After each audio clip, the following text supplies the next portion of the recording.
પ્રાચીન સમયમાં માનવી લખવા માટે તાડપત્રનો ઉપયોગ કરતો હતો.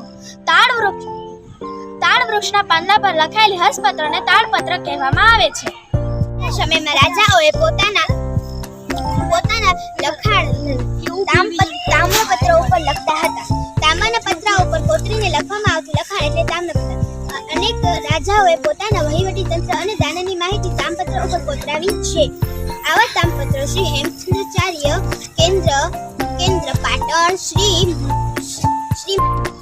ગ્રીક રાજા મૌર્યકાળ અને ગુપ્ત યુગના અનેક સોના, ચાંદી અને તાંબાના સિક્કા જે તે રાજ્યની સામાજિક, ધાર્મિક, આર્થિક અને રાજકીય માહિતી આપે છે.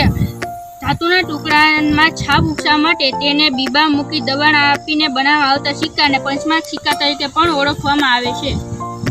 સિક્કા ઇતિહાસ જાણવાના અગત્યના સાધનો છે. તેના પર સંસ્કૃતિ, ભાષા, ધર્મ વગેરેની માહિતી મળે છે અને ઈસવીસન 5મી સદીના પૂર્વે પંચમાંશ સિક્કા મળી આવ્યા છે. તે ભારતના સૌથી જૂના સિક્કા છે. પ્રાચીન સમયમાં માનવી લખવા માટે ભોજપત્રનો ઉપયોગ કરતા હતા. હિમાલયમાં થતા ભુજ નામની પાતળી આંતરછાત પર લખાયેલ હસ્તપત્ર છે ભોજપત્ર. ભોજપત્રમાંથી આપણને પ્રાચીન યુગના માનવીઓ વિશે જાણકારી મળે છે. આવી હસ્તપત્ર મંદિરો અને મઠોમાં સચવાયેલું છે. તે સંસ્કૃત, પ્રાકૃત અને તમિલ ભાષામાં લખાયેલું છે.